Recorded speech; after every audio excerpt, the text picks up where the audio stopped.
Assalamualaikum warahmatullahi wabarakatuh. Perkenalkan, nama aku Rauda dari semester 6 reguler. Kali ini aku bakal review film yang udah aku tonton, yang judulnya itu The Big Short, yang rilis pada tahun 2015, disutradarai oleh Adam McKay. Film ini diangkat dari kisah nyata loh guys. Terus film ini itu menceritakan tentang krisis keuangan besar di Amerika Serikat pada tahun 2008. Jadi secara sederhananya film ini menceritakan tentang beberapa investor yang menyadari bahwa sistem pasar perumahan atau KPR di Amerika itu sedang berada di ambang kehancuran. Sementara sebagian besar orang itu malah gak sadar akan hal itu. Nah, film ini mengikuti beberapa tokoh utama kayak Michael Burry.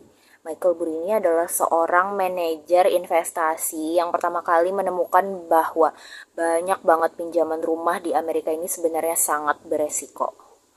Nah, banyak bank yang memberikan kredit rumah itu kepada orang-orang yang sebenarnya mereka itu nggak mampu untuk membayar KPR ini. Pinjaman ini disebut dengan subprime mortgage. Michael Burry itu menyadari bahwa jika banyak orang yang gagal buat bayar cicilan rumah itu, maka nilai investasi yang berkaitan dengan kredit perumahan itu akan jatuh. Karena itu ia mengambil langkah yang enggak biasa, kayak bertaruh bahwa pasar perumahan itu akan jatuh di kemudian hari. Nah, selain Michael Burry, ada juga tokoh-tokoh lainnya kayak Mark Baum sama Jared Venet yang akhirnya itu mereka menyadari bahwa ada masalah yang sama. Mereka juga mulai kayak melakukan strategi investasi yang disebut short selling, yaitu mendapatkan keuntungan ketika harga suatu aset itu justru turun. Nah, pada awalnya banyak orang yang menganggap mereka itu kayak gila atau kayak gak masuk akal. Karena hampir semua orang itu percaya bahwa perumahan itu adalah investasi yang stabil. Namun pada akhirnya krisis itu benar-benar terjadi.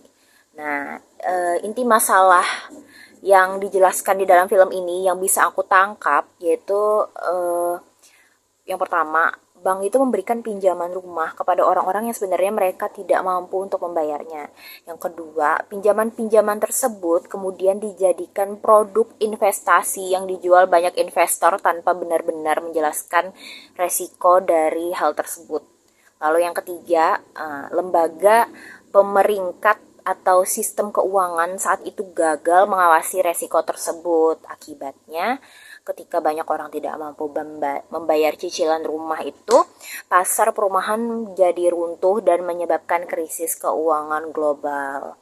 Nah, pesan yang bisa aku ambil dari film ini, menurut aku,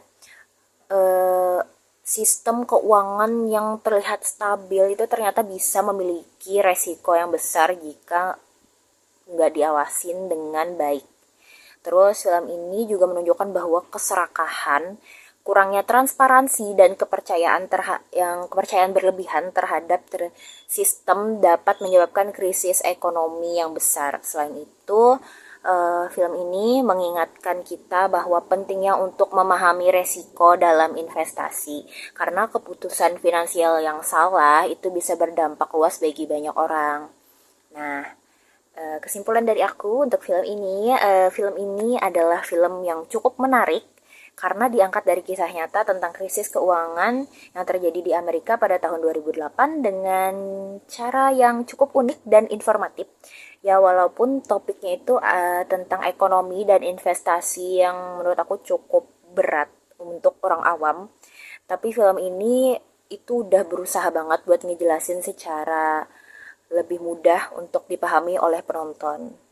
Kalian, menurut aku, coba aja tonton filmnya buat lebih paham lebih lanjut.